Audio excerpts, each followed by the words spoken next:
Good morning, everyone. Beautiful autumn morning. And as we prepare for our meditation, as we do a lot, I invite you to sit comfortably in a space, in a place that feels secure, knowing that that place is sacred, just from your being there. And breathing in deeply. Maybe closing your eyes, just focusing inward, just breathing in deeply and allowing that breath to just feed every part of your body, to nurture every cell and every fiber of your body. Just feeling grounded, centered, and focused. Feeling just comfortable, just where you are. And so this month, the theme has been about being compassionate conduits. And I'd like to do something that puts that compassion into practice. So I'd invite you now, however you think of compassion for yourself, for others and for the world. Let's breathe in this idea of love, of wonderment, breathing in joy, breathing in life,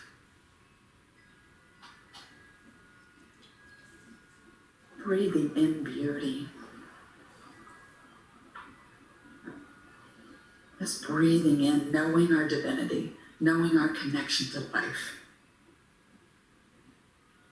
And breathing in this loving kindness, this compassion, this non-judgment that sees us as we are the observer.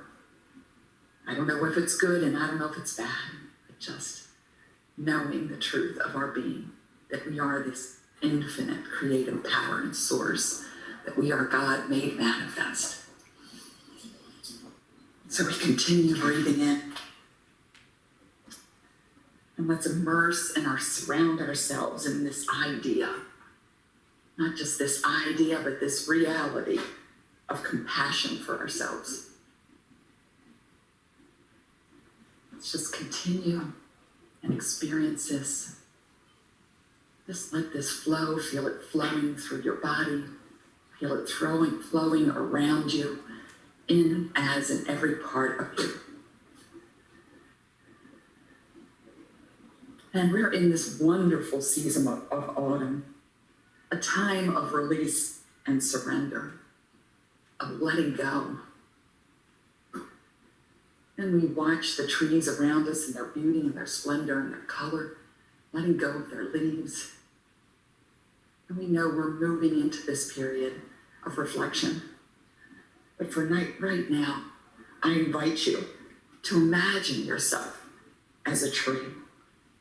Imagine you're in a forest of trees that all have their beautiful shapes and sizes and colors. Imagine the colors of your leaves. It can be whatever you want. They don't have to be traditional. They can be purple or chartreuse, mocha leaves, whatever color represents the beauty that you are, a deep inner knowingness that you are, is reflected out in your tree, in the leaves and the colors of your tree. You're magnificent, strong, powerful, and radiant. You're firmly rooted and grounded in the earth, and yet reaching upward into the sky. So flexible. Trees shed their leaves as part of the cycle of renewal. Our bodies are constantly shedding old cells and creating new ones. We do this in order to grow. We release that which we no longer need. In order to evolve, we let go of those things, those patterns, those thoughts or ideas that no longer serve us. Continuing to breathe in deeply to this idea of your magnificence as this tree. Knowing that autumn is the time of year, and trees remind us to let go as a means of renewal, for new growth, for expansion. We know that the ground will become rich from these leaves. They're a natural fertilizer. Our inner garden, our divine inner beauty, also becomes rich from this process. Letting go requires us to face our fears of the future, stepping out into the unknown sometimes, having faith, the faith of God in us, as us, is us. Through this process, we are renewed and made whole. We trust and surrender, knowing spring will surely come. And compassion is a part of this process. As we have felt and breathed in this compassion, this idea of compassion, we breathe this in now. Breathe this in. Just feeling this tree, just feeling this great compassion for the earth and our part and our connection to it. Being in the midst of this forest with all the beauty that surrounds us. Now our tree is inviting us to let go of what no longer serves us. Turning inward, our leaves will make a magnificent exit in a burst of fabulous colors, sights, sounds. You can smell and feel the crispness in the air. In loving, compassionate acceptance, start letting your leaves go. Imagine your tree releasing its beauty without any kind of judgment. Call to mind that which no longer serves you. Maybe it's some kind of discomfort that you feel in your body. Have a willingness to let that go. Release those leaves. Through this process, deep, breathing in deeply every time we're letting go. We're breathing in this recognition and this realization of the truth of our being, having great compassion for ourselves, great love and understanding. Letting go of those fears, not as them being good or bad, just as a revelation. Fear as a way of knocking and letting us know that something else deeper is going on. But having a willingness to let go of any kind of grip that it might have on us. Just releasing that fears. Releasing this idea of mistakes that we've made in the past. Things that we've said maybe in anger or resentment and wasn't necessarily our intention. Or maybe we had no intention. But we let go of these thoughts, let go of things that others have said to us that have harmed us in a way. Letting we know that we're spiritual, divine beings, and that's the truth and the essence of who we are. So anything else we can let go of.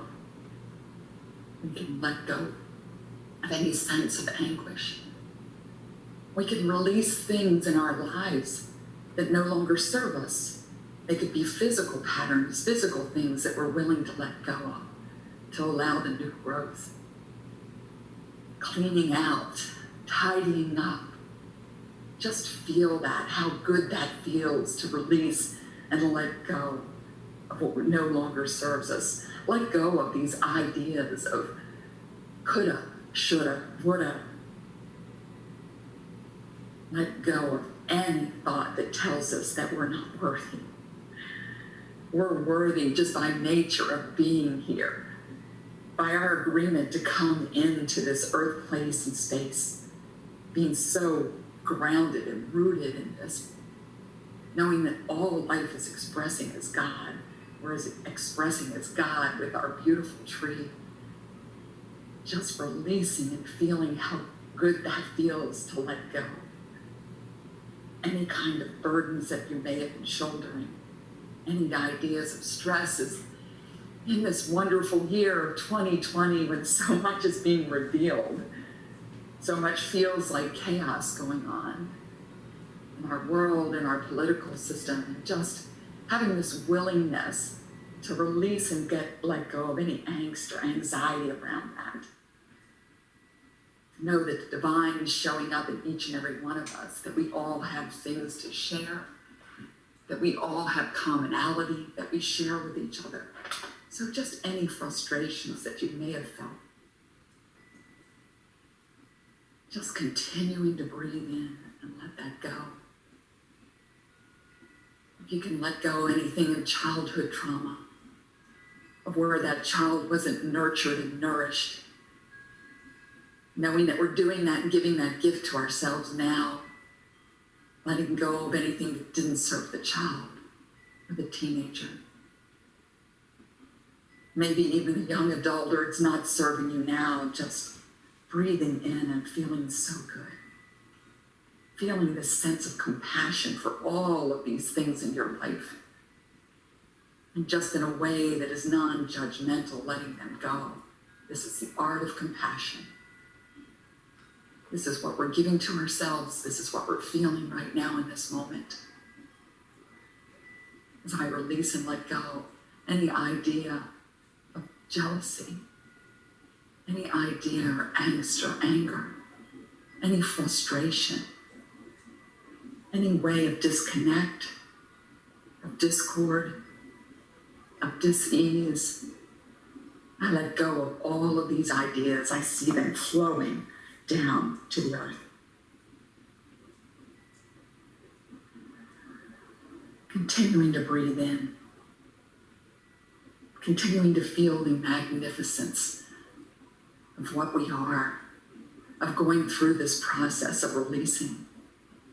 Here on the East Coast, this such a beautiful time of year, just a beautiful time to connect with nature and to feel yourself a part of that, to be part of this sanctuary, which is nature, which nourishes the ground and the earth. And we're doing our part now, letting go and making room, letting go and releasing,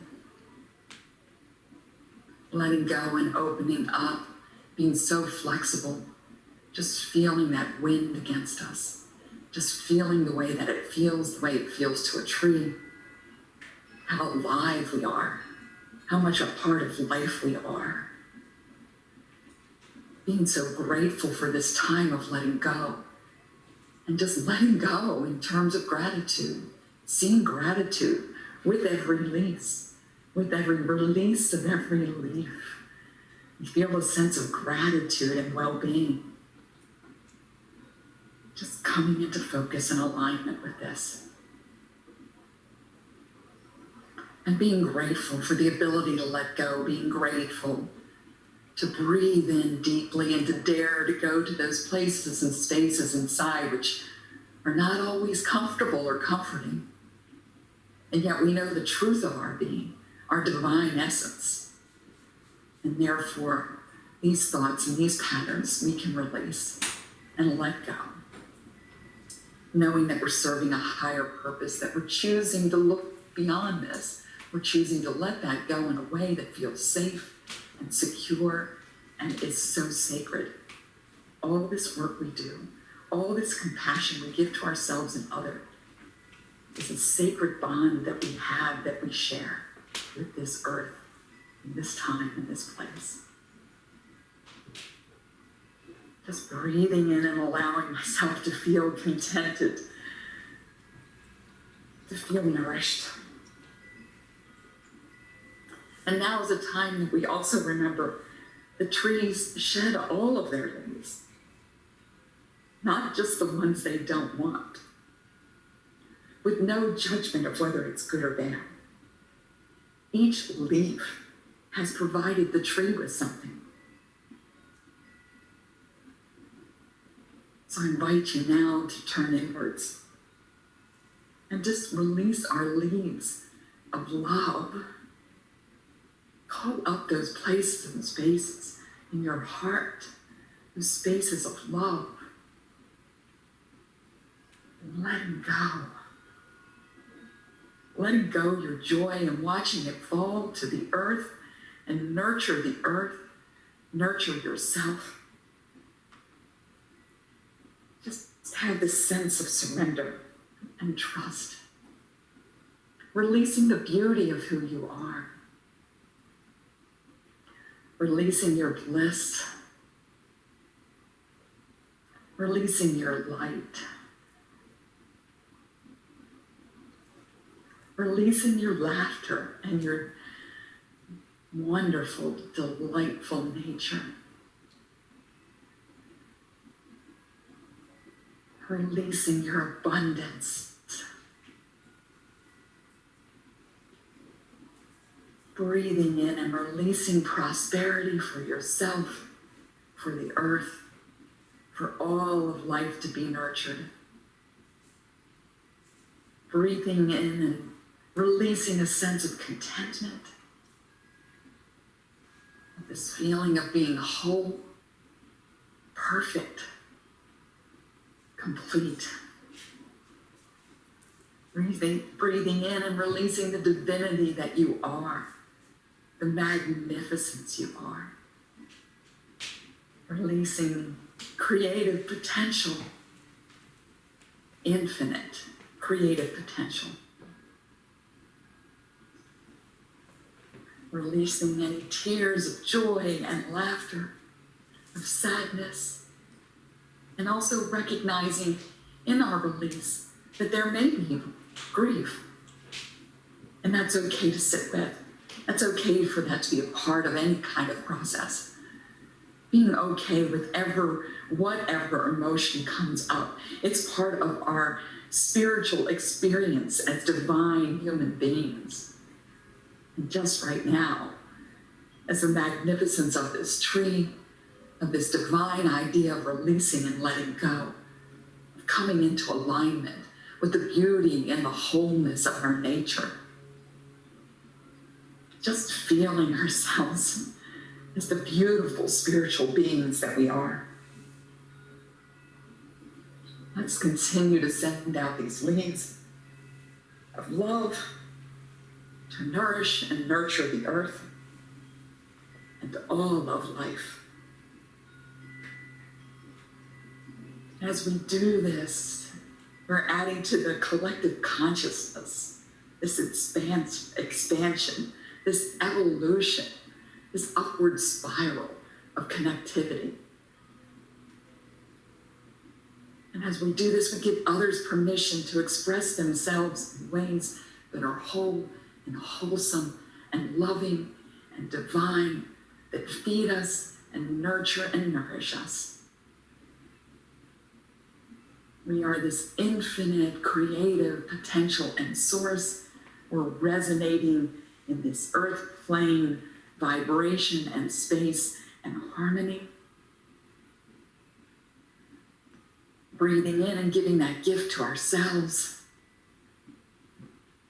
Releasing with gratitude, letting our heart be filled with compassion, this gratitude of knowing our divinity, of seeing ourselves in wholeness and light, of being grateful for this time and experience in nature as this tree, in this space, in this place of holiness, just feeling this sacredness, feeling this divinity, giving gratitude and thanks for it, coming into alignment, allowing ourselves and our bodies and our minds, our emotions, to be in perfect alignment.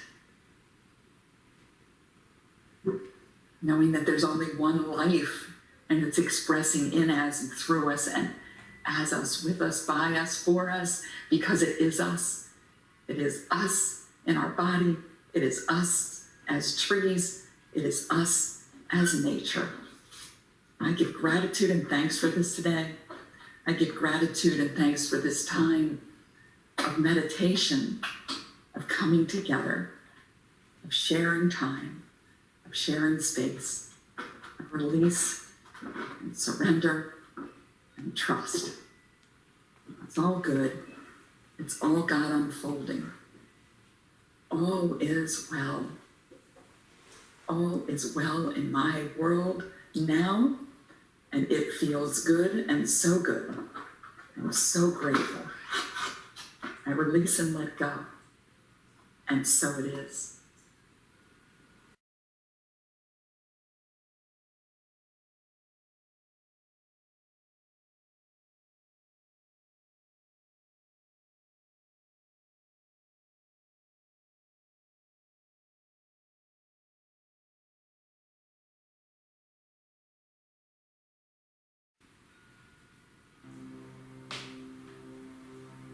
Good morning.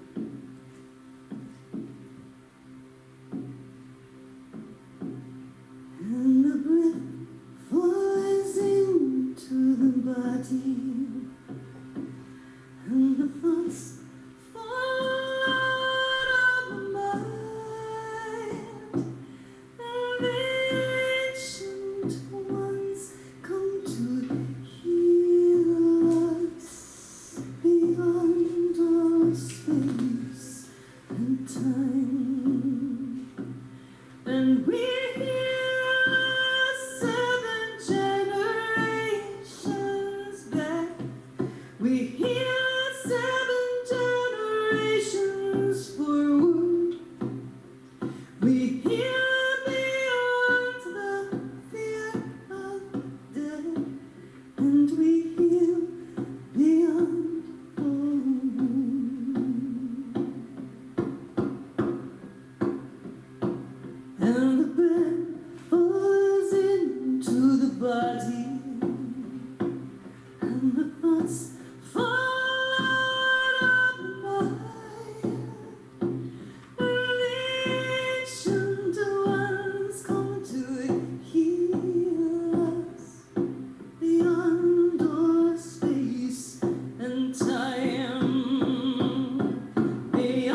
We're here beyond the fear of death, and we heal beyond all.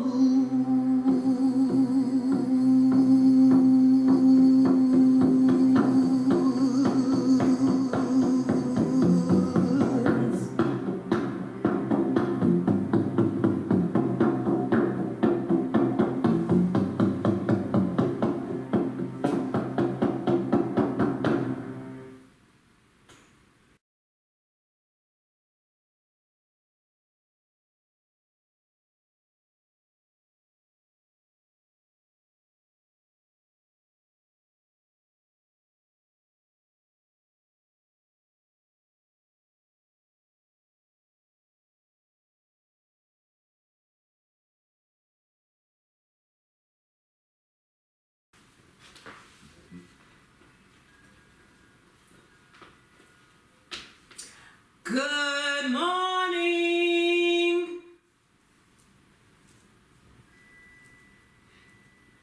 I heard you. Morning, everyone.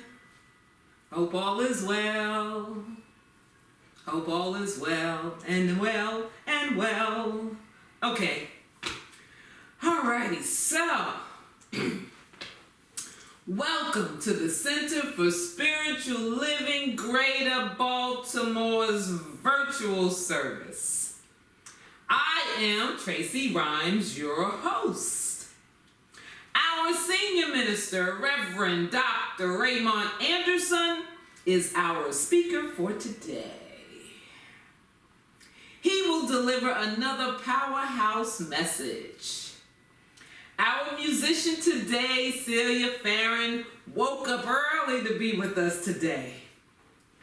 Serving as practitioner who led the pre-service meditation is one of the hardest working women in CSL, Sue Monahan. Our sign language interpreters, assisting with making this service open, inviting, and accessible to the deaf community are Deidre Wilcher and Sonia Chavis. Working behind the scenes, holding things down, making sure things flow smoothly are Frank and Jim. Woo! Thank you all for your service. All right, so before Sue comes and grounds us in prayer, let me share some things about her. Sue has been part of this teaching since 2004. She has been a practitioner since 2013. Sue believes that we are the point of power in our lives, that our essence is spiritual, and it is good. It is her desire to let Spirit reveal this wonderful truth through her.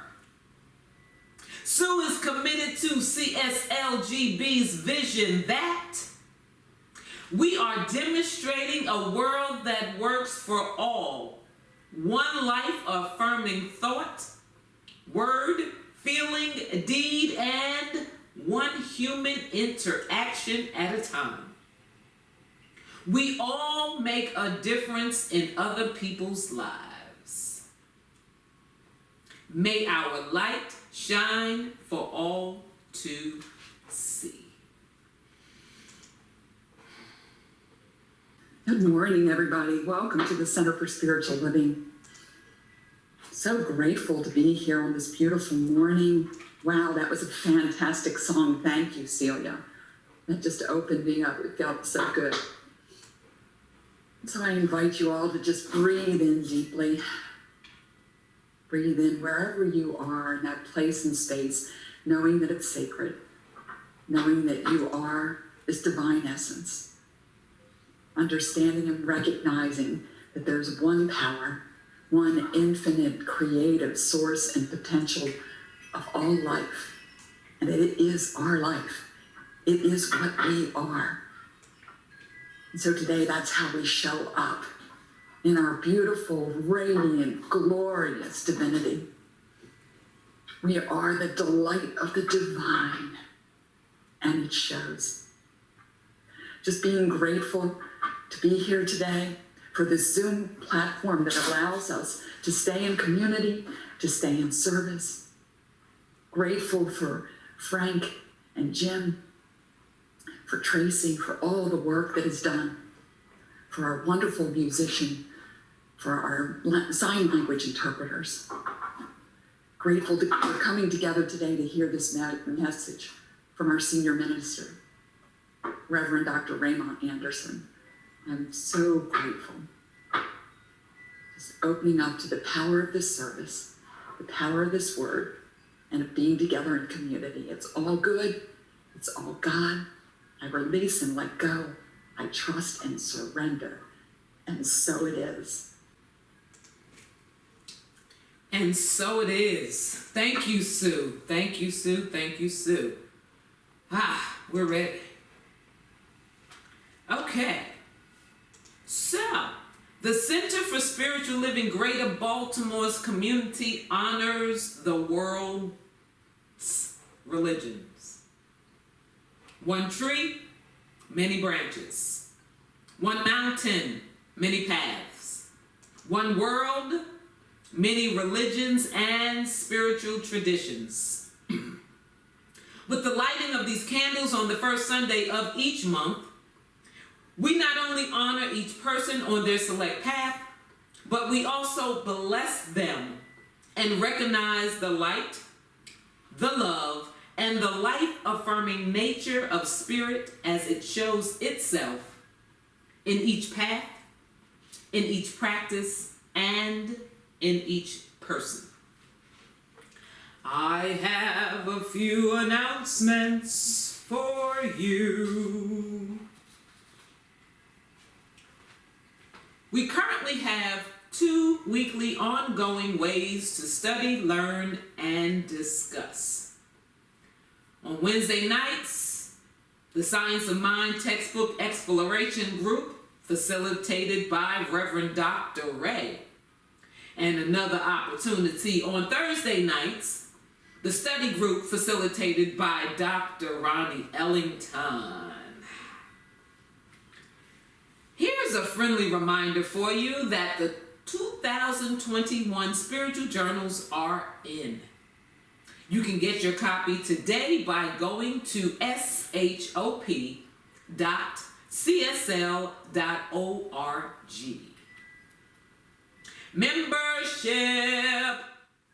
Membership.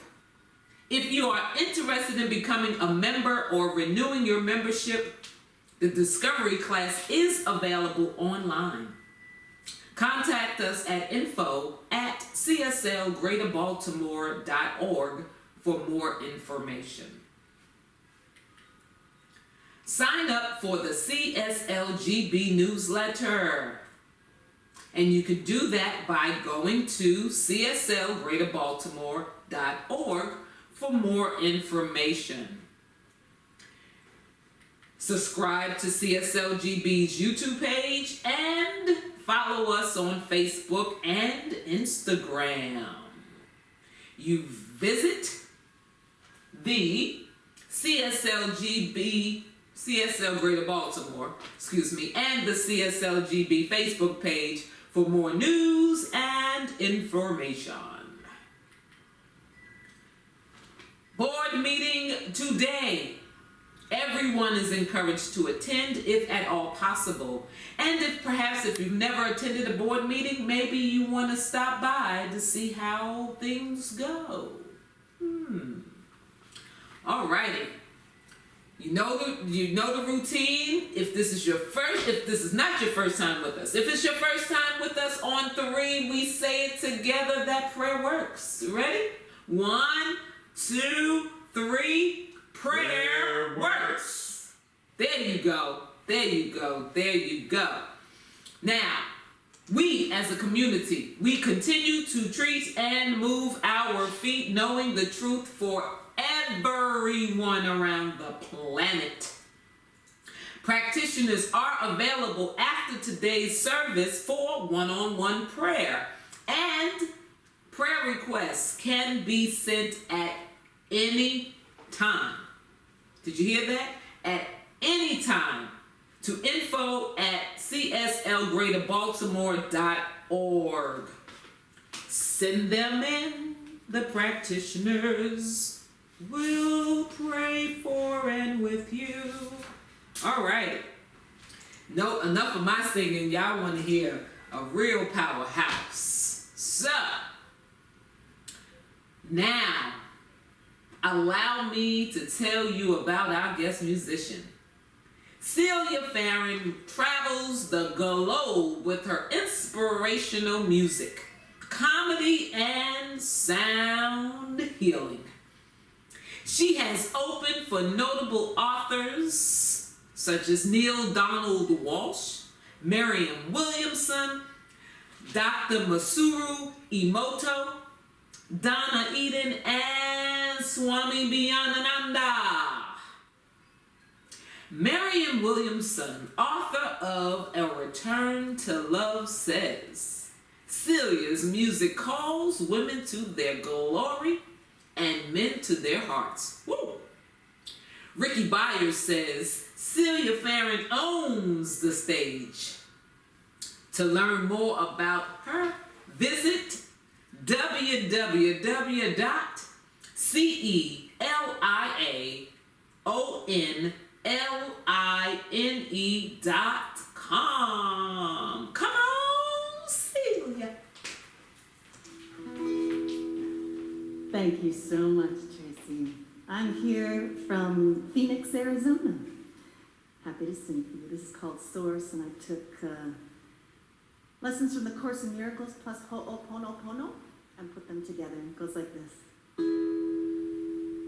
Take me back to the garden, to the place I call home. Take me to the sacred waters to cleanse my soul. Take me to the highest mountains to test my wings and remember to remind me love's the only thing. I am sorry, I am so sorry for your hurts. Please forgive me for any part I played in your hurts, knowingly or unknowingly. I love you as I love and accept myself. Completely, we are one. And I thank you, yes, I thank you for the sweet opportunity to be free and to lovingly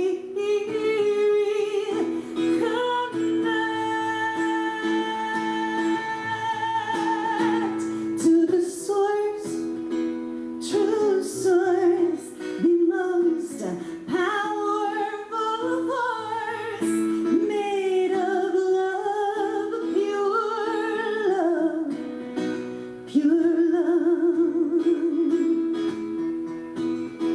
Take me deep into the dirt, let me savor the seeds as they grow into the forest I long to breathe. Take me deep into the passion of the fiery sun and remember to remind me there is only one. I am sorry, I am so sorry for your hurts. Please forgive me for any part I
was beautiful. Thank you. Thank you, Celia. Okay.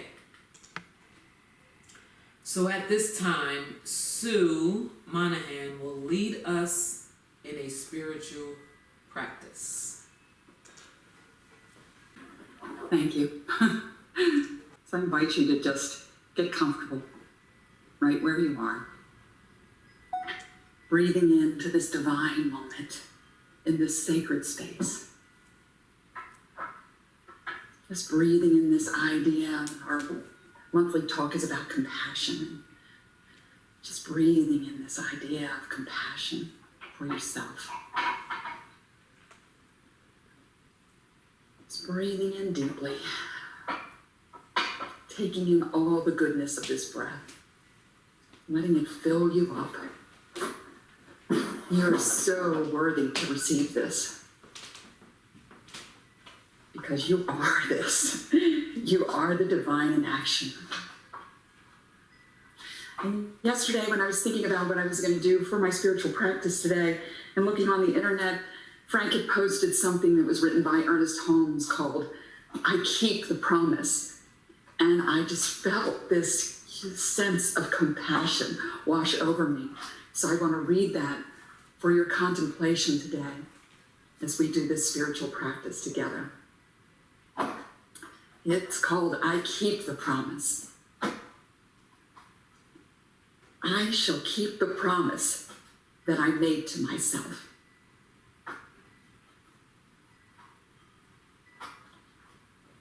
I shall never again tell myself that I am poor, sick, weak, nor unhappy. I shall not lie to myself anymore, but shall daily speak the truth to my inner soul, telling it that it is wonderful and marvelous, that it is one with the great cause of all life, truth, power, and action.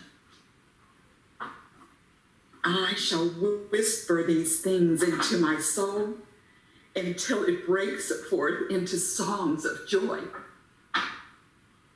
with the realization of its limitless possibilities. I shall assure my soul. So breathing into this moment, just knowing the truth of our divinity. Each breath a gift of life, and we are the divine expressed in form. This feels so good. This feels so good to acknowledge. Feels so good to know. Feels so good to embody. So grateful for this day. All is well, and so it is.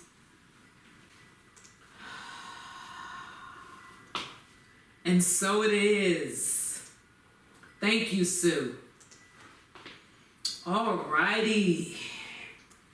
I'm sure you're all geared up and all ready for a powerhouse message. It's time to hear from our senior minister at the Center for Spiritual Living, Greater Baltimore. Let me tell you a little bit about him. Reverend Dr. Raymont Anderson has frequently been referred to as a Renaissance man. One look at his resume and the reason becomes clear.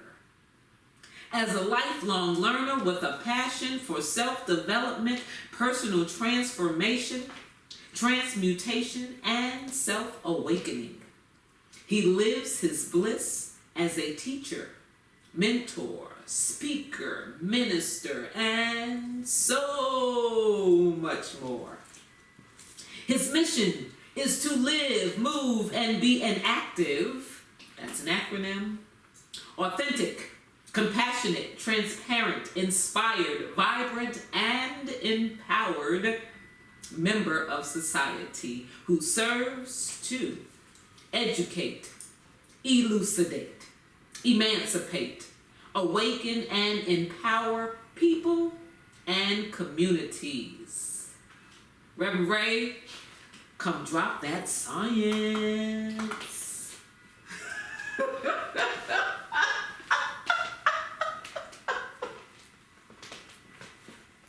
I guess today we're talking about molecules then. Yes. What is a molecule? Messing with me. How do you even say See? Is that word? Yeah, there you go, Tracy. Thank you very much. Yeah, well. So good morning and greetings, everyone. So we're going to just jump right on in because the subject of today is a rather meaty one. It's one that has great substance. So I want to give us time to marinate on some of these ideas. Molecules. So the title today is How Engaged is God as Us? Sounds like a trick question, but let's venture a little further. That which we call God is living out life perfectly as us. It is experiencing life as we experience life. It is experiencing itself as us as we live and experience life. The only way that Spirit has of bringing forth values for a world that works for everyone is through us as we live and express these values. Breathe. Let's remember, if I'm not mistaken, I mentioned it last week. I've mentioned it quite a few times by now. Those who are frequent flyers with us will remember that Ernest Holmes reminds us that the only God we will truly know, K-N-O-W, the only one we will truly know is the one that we embody. Because there's no anthropomorphic separate deity. So if we want a world that works for everyone, and we are bringing these values, then it is not God is giving this value. It is us bringing these values. It is us expressing these values. And in us bringing it and being it, then we demonstrate and manifest a world that works for all. But let us continue. Spirit is 100% engaged with and as us. The question is, are we 100% engaged with and as Spirit? Or are we more invested in our engagement in the world? Ooh. Pause and breathe. Pick up my feet on that one. I don't know if y'all can hear Tracy. She's talking about pick up my feet on that one. Today, we are invited to move our light from under a bushel and let it shine for all the world to see. So if you remember last week, if you were here with us, and keep in mind you can always go back and watch the recording, but one of the things we did, we talked about this idea of which one is more spiritual, a rose or a $100 bill. Well, we're still in that question in the idea of we are in this world but not of this world. Now, a lot of people use that as a way of saying, which we're going to get to, of saying that there's this separation between.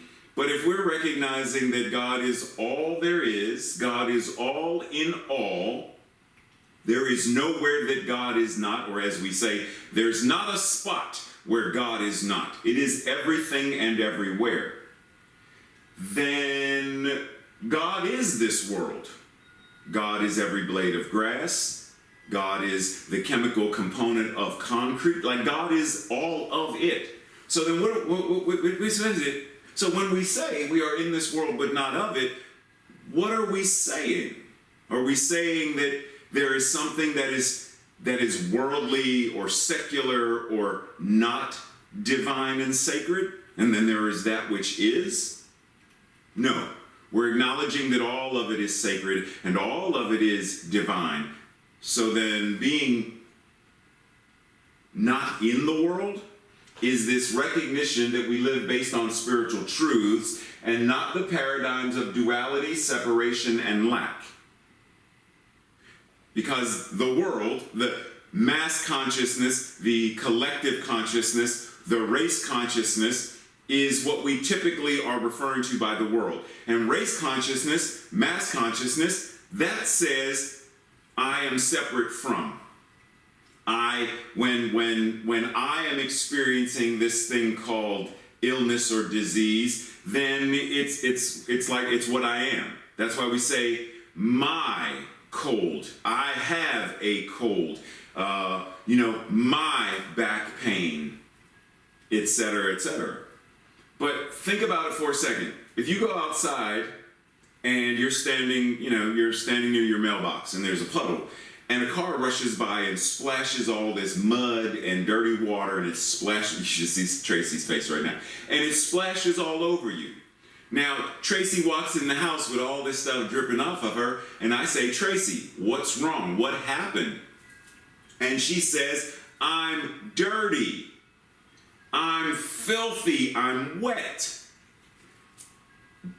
Is she stating something that is an eternal truth, meaning she will continue to be dirty, filthy, and wet? Or does she say, this is an experience that I have right now, and because of how much I don't like this experience, I'm going to go wash? Well, what if it's the same way with illness and poverty and war and strife? It's an experience that because we don't like it, we are called to cleanse it, we are called to transform it, we're called to change it, because we understand that we are not bound by precedent. Precedent says, I'm dirty, I'm wet. But principle says, but there is a method of cleansing yourself. There is a method of coming back to the truth of your being.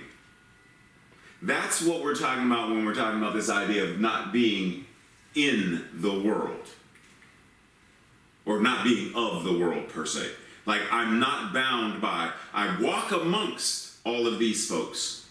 I engage in politics and engage in education and engage in the judicial system and engage in all of these things, but I'm not bound by what the consciousness of this collective says. So I can walk in the world. I can walk amongst those who believe in duality and scarcity and lack and dis-ease and etc. I can walk amongst them. But I know that there is this truth that also keeps me grounded in knowing who and what I am and who and what they are, even though they may not know. There are many spiritual folks, because we know that there are some of those folks who, like last week, Dana said, take the quotation marks off of spiritual. But we know that there are some spiritual folks who, back when I was a fundamental Christian, we would say, you are so spiritually minded that you're no earthly good. Like, you are so above everything and everyone that you're not really able to do anything to help anybody. Well, so being spiritual doesn't mean pulling away from the world. It means mastering it. It means engaging in it. When people say, I'm too spiritual to watch the news, I'm too spiritual to concern myself with worldly matters like racism and sexism and political corruption and xenophobia and children in detention centers in cages or in cells. I'm too spiritual to concern myself with that. I only deal with those who have good vibes. Keep your negative vibes to yourself. I meditate every day, all day. I know that the glory of God is where and who I am. Don't bring your negative stuff around me. Tracy's laughing at me right now.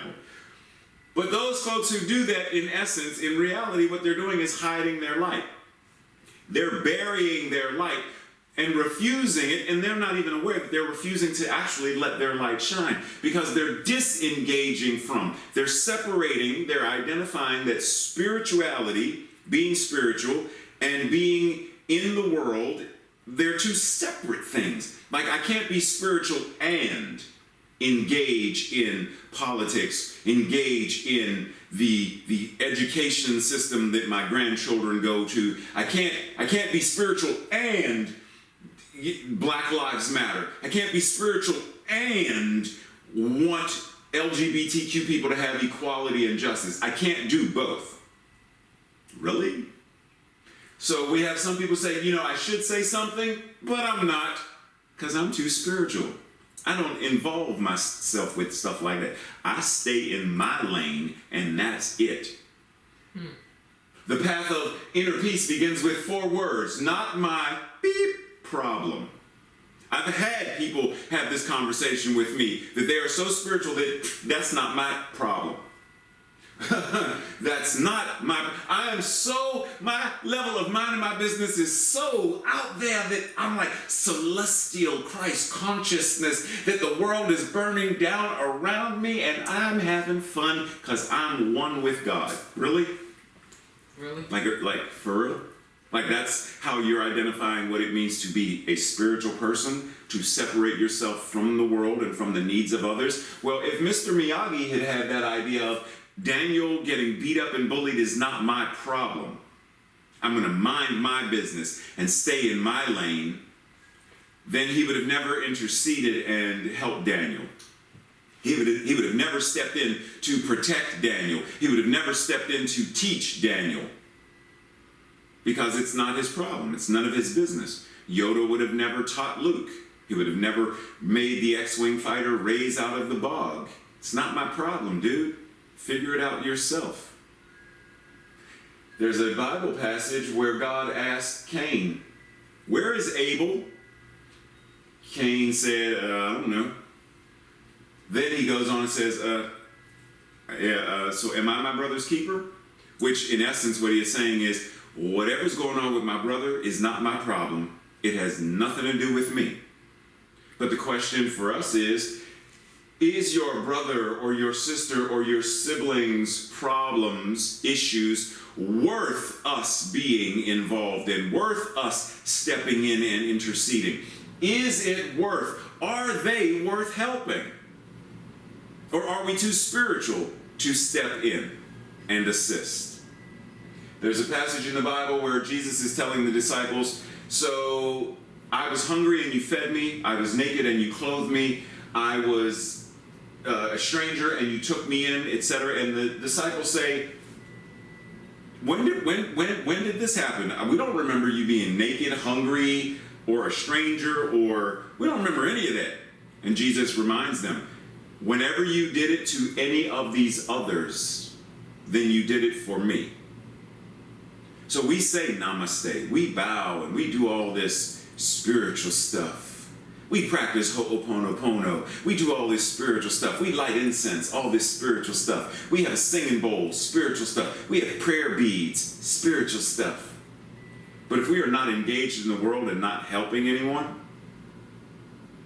if we are not engaged in the world and shifting the consciousness, if we are not engaged in the world and clothing and feeding and healing and helping those other folks who are naked and hungry and ill and in prison, etc., then what is the point of our spiritual practice? Why be oh, I get it. You are spiritual for your own gratification. You're not spiritual to transform the world. You're spiritual because it feels good to you. Well, just an FYI, that's called spiritual masturbation. It feels good to you. It's not helping anyone else, just you. That's not a world that works for all. So our invitation is, are we willing to engage? Are we willing to step in and treat and move our feet? Are we willing to be the example? Are we willing to step in? Hebrews 13:1-3 says, continue, and I know it's gender specific, but let us go beyond the gender specificity. Continue in the love of all humanity. Do not neglect to show hospitality to strangers, for by doing so, some people have actually entertained angels and had no idea that that's who these strangers were. Remember those in prison as if you are bound in prison with them. And remember those who are mistreated as if you were suffering with them. What is this talking to? Being empathic, being and having empathy to such a degree that I understand that no, I am not my brother's keeper, I am not my sister's keeper, I am not my sibling's keeper. I am my brother, my sister, my sibling. I am them, they are me. We are one. There is only that which is God. So there is no those people locked up. those people who are sick, those people that's othering. And what we tend to do is not bother with the others, rather than engaging the spiritual practice and enveloping all of humanity, knowing that there is only that which God is. So when we pull in, we embrace. When we open up, we invite. We don't push, we don't shun, we don't elbow, we don't stay in our own lane. Meaning if we're driving, analogy, if we're driving down the road and you happen to see a 3-year-old wandering down the highway, off on the side of the road, do you keep on driving? You don't dial 911, you don't slow down. Tracy's like, no, I don't know if that's a no. The no was for the first question. Just making sure, because Tracy's like, it ain't my child, I don't know. I'm not that bad. Okay, I'm just saying. So the idea is, do you dial 911? Do you slow down and look to see if there's someone around? What do you do? Do you react in fear saying, yeah, I'm not getting out, I think she's bait? Because the moment I stop my car, somebody's going, what is the consciousness and the paradigm that drives you to not help, to not serve, to not be of assistance? Because if we don't change that paradigm, then the 3-year-old continues to wander. The 3-year-old may get hit by a car. The 3-year-old may die of exposure. We are invited to see the homeless person on the corner and recognize they are no different than the 3-year-old. We are invited to see our brother or sister who is harboring so much hate and animosity that they, like this child, are alone seeking assistance, even though they may not know it. Are we willing to step in some way, shape, or form and serve? Maybe that's prayer. Maybe that's a phone call. Whatever it is, are we willing to step in? Meaning, are we willing to change our paradigm and be a different person? Be a different being? Ernest Holmes says, we need not leave the world, for we may engage in all of its activities without being controlled by them. We may be in the world of affairs as masters of ourselves and of our own minds.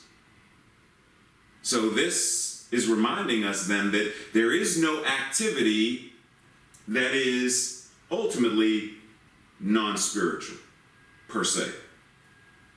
Like I can go get the mail, that's a spiritual activity.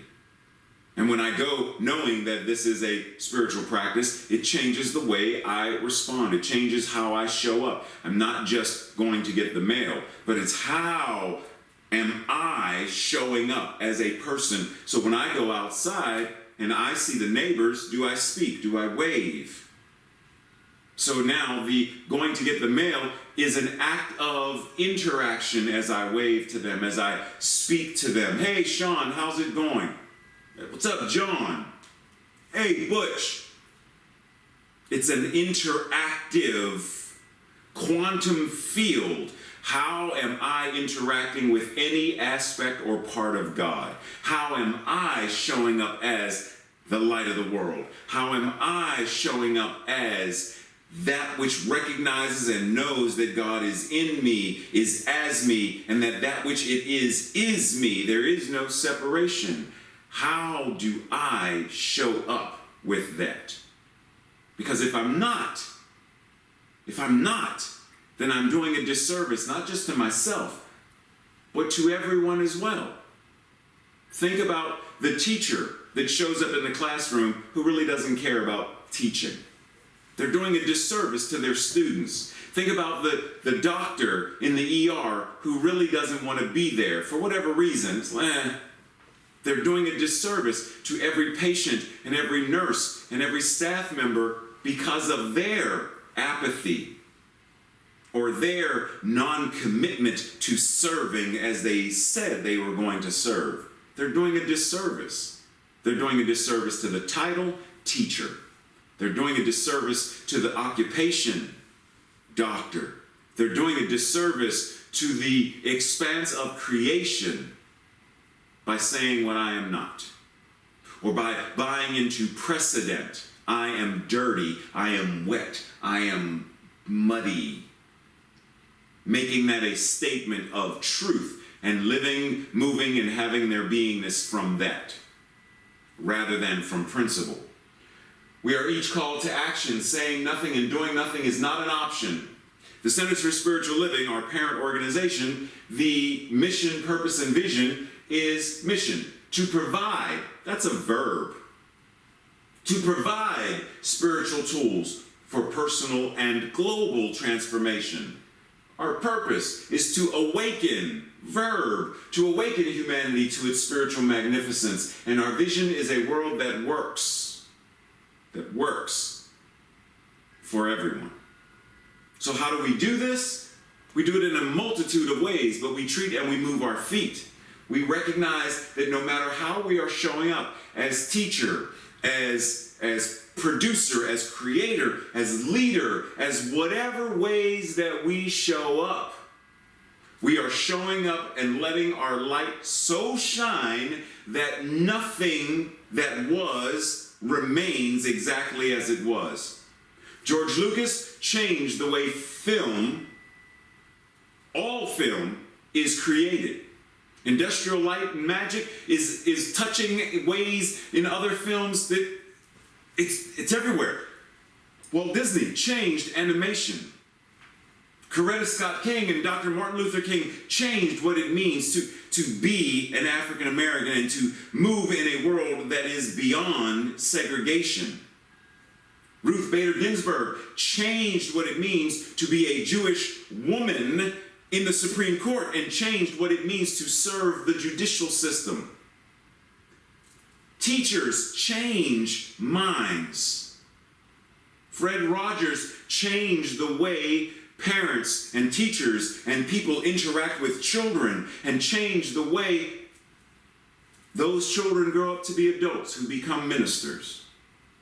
Are we willing to step in and change the very structure of everything that we touch and everywhere that we show up in the same kind of and even more powerful ways? Are we willing to let our light so shine? Matthew 5:14-16. You're a light of the world. A city on a hill cannot be hidden. Neither do people light a lamp and put it under a basket. Instead, they set the light on a stand, and it gives light to everyone in the house. In the same way, let your light so shine before other people that they may see your good deeds. They may see the way you move your feet. And in so doing, they see and recognize the power of the divine as it shows up in you and through you and as you, and their lives are changed by it. In the same way that the light now in a dark house, the room is lit for everyone in there. There is no more stumbling in the dark. I lit the candle, or Tracy lit the candle. I didn't light the candle, but in her lighting the candle, I am now able to see. What if, when we are so illuminated in our awareness, in our feeling, in our showing up, that we don't even necessarily have to actively do anything, but by our very nature, the darkness is rescinded so that others can see. They can see a higher consciousness. They can see a higher way of living. They can see compassion. And not just see it, but they feel love and compassion and possibility. They see it. They feel it to such a degree that they are now enveloped by it. And they too recognize this as the truth of their being. This image of Yeshua, Jesus the Christ, specifically identifies Jesus Christ, liberator. What we know in our teaching, the Declaration of Principles number 5, the We Believe's number 5 says, we believe in the complete and total emancipation, freedom from, liberation from every discord of every nature. We say we believe in that.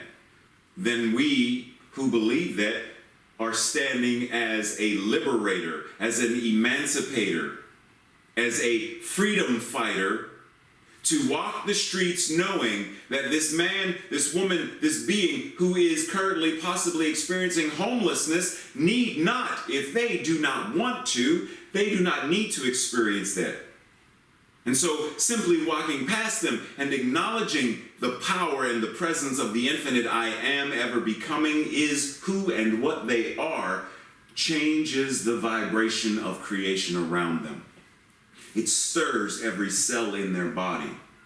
There is only one mind, so when my mind thinks that thought and it's in the mind of God, then clearly that person, that being who is using the same mind is now potentially going to be a conduit for the thought that I planted in the law about them. And they may not be receptive to it today, but what do we also say? The emancipation, the liberation, the freedom from every discord of every nature, and that this goal is sure to be attained by all. So I don't need to force or will my freedom on him. I can surrender and know that what I plant into the law, what I plant into the one mind, is and will affect them. Now, that doesn't mean that if they ask me for $1, I may give it, or I may say, well, are you hungry? I'll get you some food. That may be what I feel called to do. Whatever it is, if I am going to be present, if we are going to manifest or demonstrate a world that works for all, then it means we must be present and active and engaged and committed to what it means to speak up, to stand up, or kneel when necessary. What does it mean to know that we are being sent, as Ezekiel says, being sent into a rebellious nation, the people who may be obstinate, stubborn.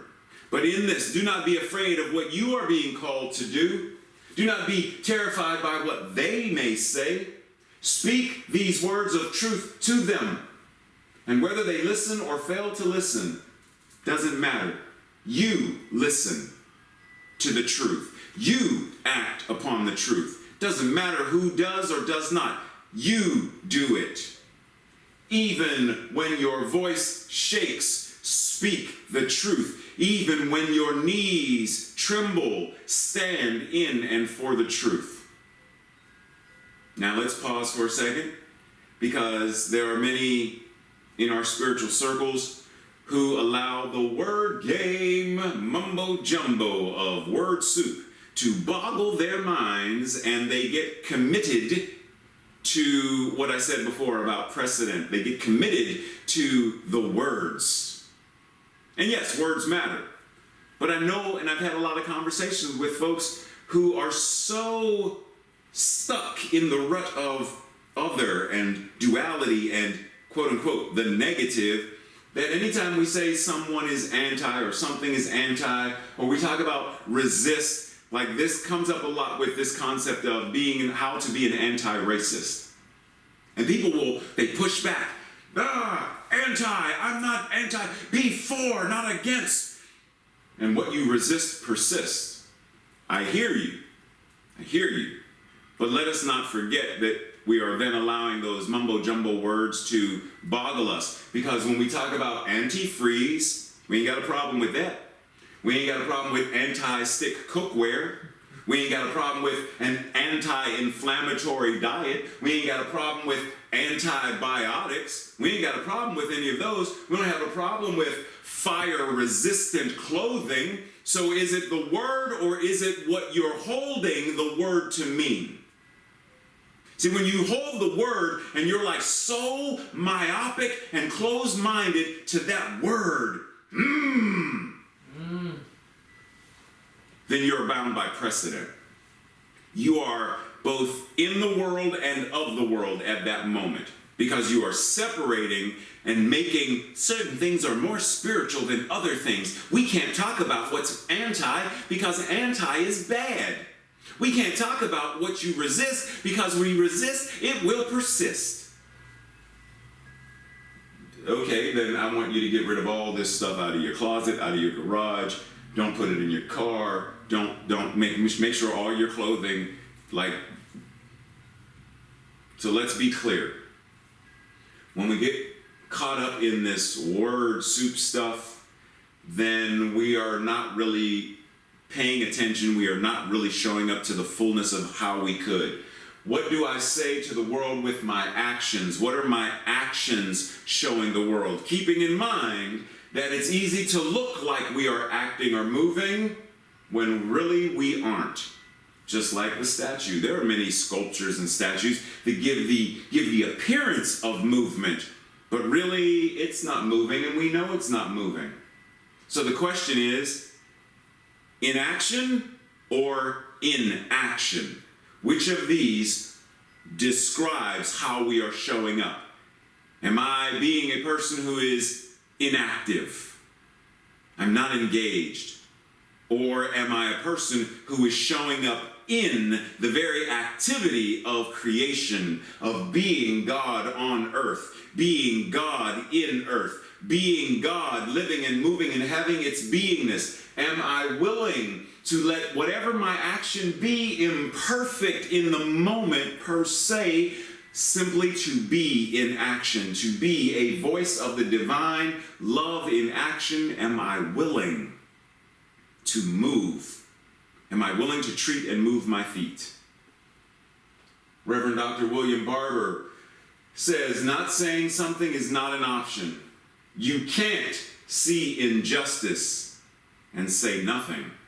You can't see an abuse of human beings because of their race, their creed, or their sexuality and not say something. The prophetic call demands that we say something. How will the haters learn that they're wrong unless they learn of God's love? And in terms of, because I know, I hear some of y'all, you're stuck on those words, haters and wrong. I know, I hear it. And not necessarily those of you watching me live, but some of y'all watching a recording later. That word, hater, that word, wrong. Keep in mind, what we're referring to is those who choose to hate or other people. How will they learn that their consciousness right now is a consciousness based on precedent and not principle? How will they learn unless we love them through it? Unless we set the example. We can't choose silence. We can't choose inaction. We must choose to be in action, to be those who treat and move our feet. Today's application and practice. Identify 3 things in your life that you want and are willing to heal, shift, and change. What are the spiritual practices that will assist you in facilitating that? Identify 3 things in your neighborhood, your community, your city, that you want to and are willing to heal, shift, and change. And what are the spiritual practices that will help facilitate that? Identify 3 things in the country that you want to and are willing to heal, shift, and change. Yes, you guessed it. What are the spiritual practices that will facilitate it?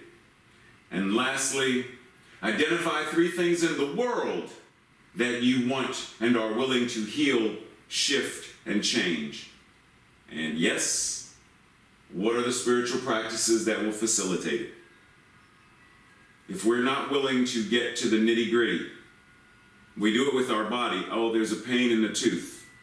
Am I willing to go get it taken care of? Does that mean Ambisol?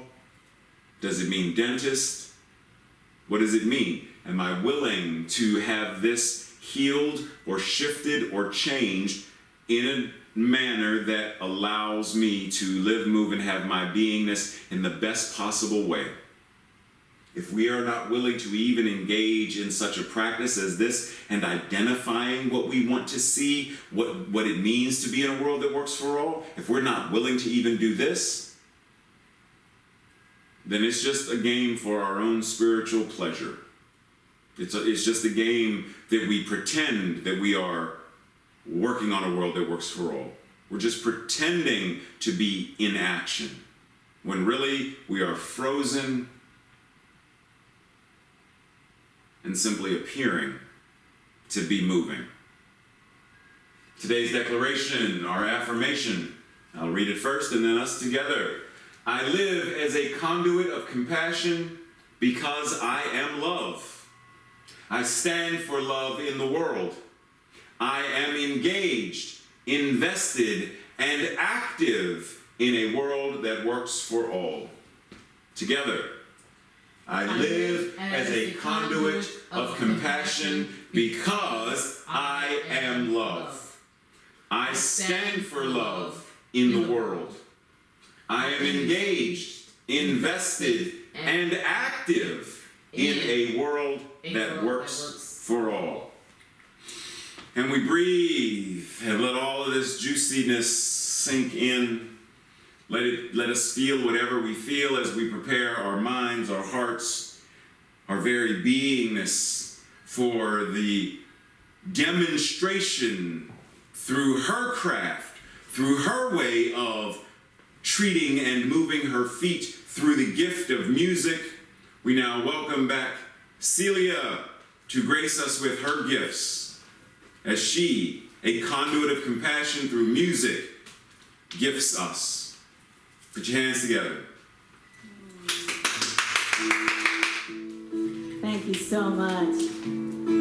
This song is probably my best song to demonstrate a world that works for everyone. It's called the Meta Prayer. It goes like this. May all things of the world, may all things of the world have fresh, clean water to drink. May all things of the world, may all things of the world have food and a home. May all beings of the world have someone to share love with. May all beings of the world to know their true purpose. May all beings of the world, may all beings of the world be well and happy right now. May all beings of the world, may all beings of the world be free from suffering. And today I shall do all that I can do to make it so, to make it so, to make it so, to make it so. May all beings of the world, may all beings of the world have fresh, clean water to drink. May all beings of the world, may all beings of the world have food and a home. May all beings of the world have someone to share love with. May all beings of the world to know their true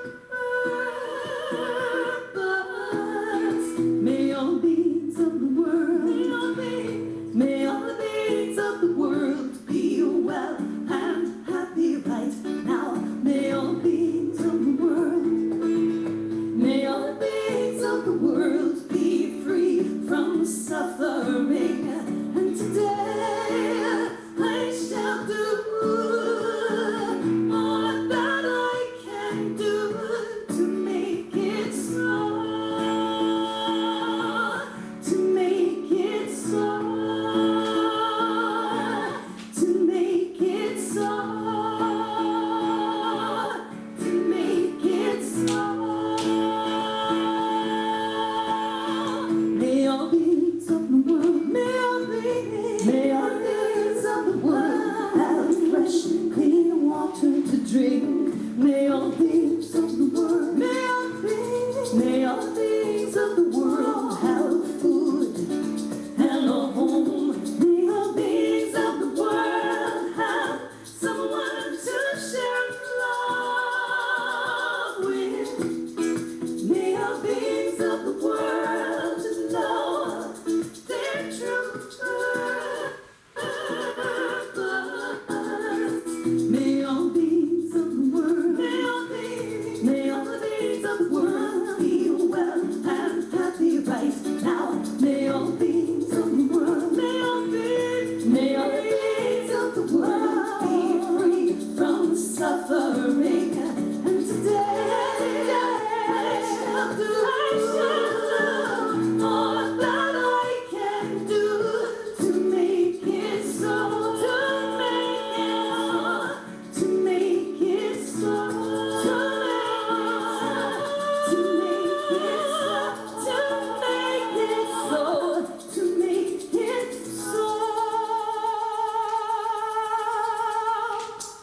Yes.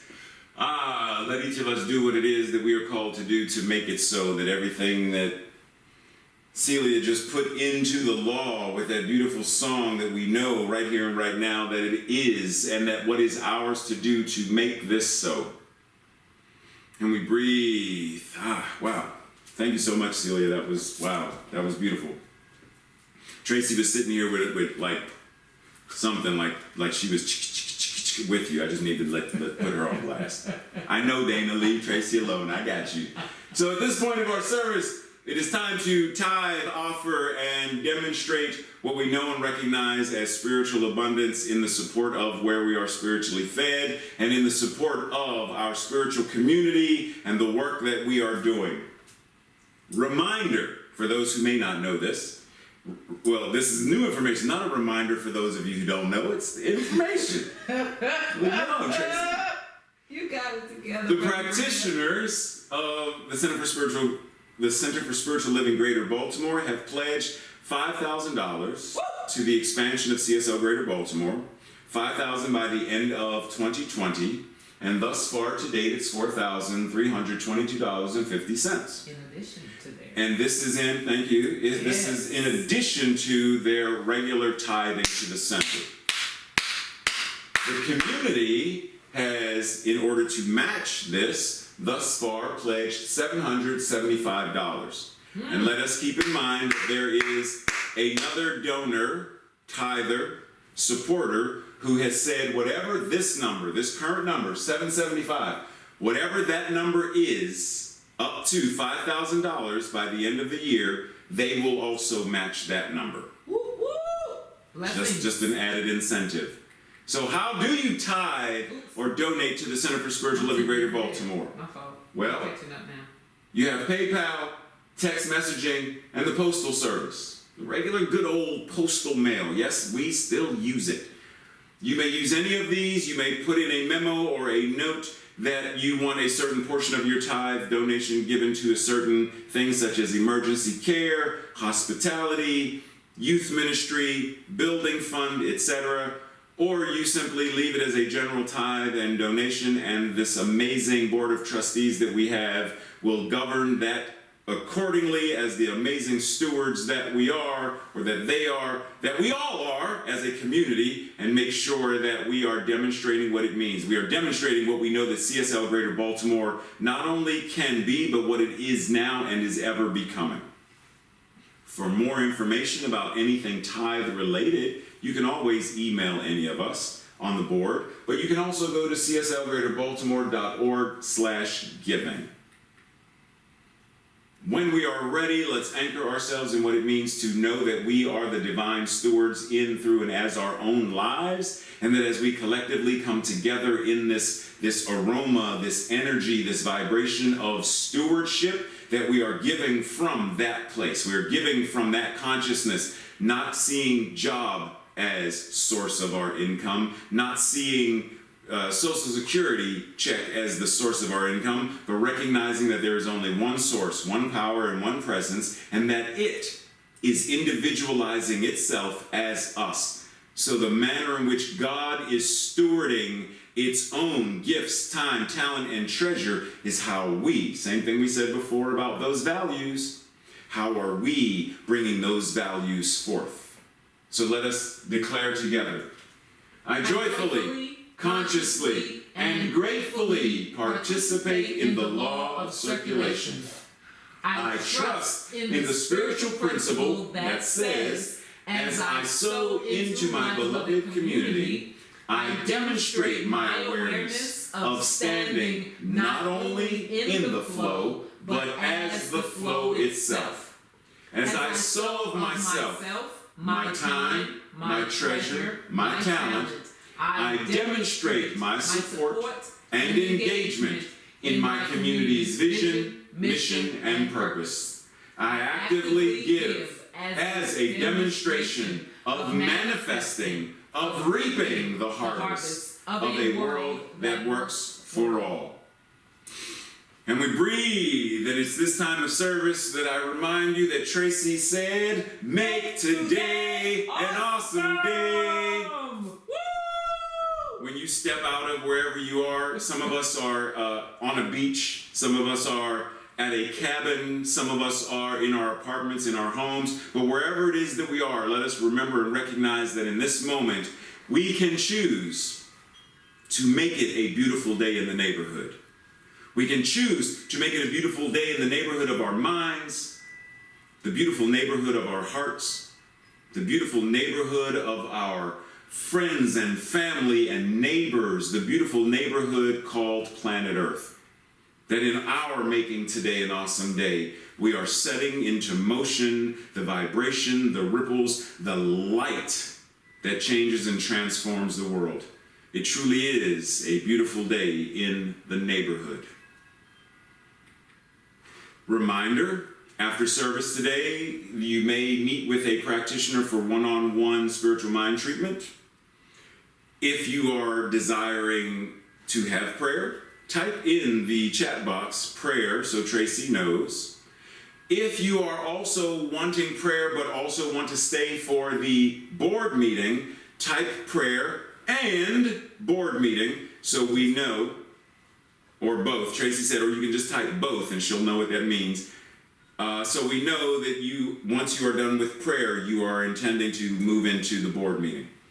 Otherwise, other than that, if you desire to stay for the board meeting, all are welcome. It's an open, completely transparent community gathering, so you are more than welcome to stay for that. And at this time, we are already anchored in grounding and knowing that the infinite power that is right here, who and what we are. We are more than just a conduit for compassion, but that we are the very essence of compassion made flesh.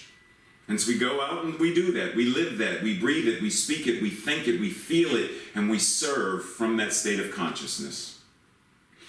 And we breathe and know how good it is. And at this time, service is now completed. Frank and or Jim will open up the mics for everybody to say, I love you. Thanks for being here, and share all your amazing beautifulness with everyone. Woo! Blessings, everybody. Blessings. Namaste. Love y'all.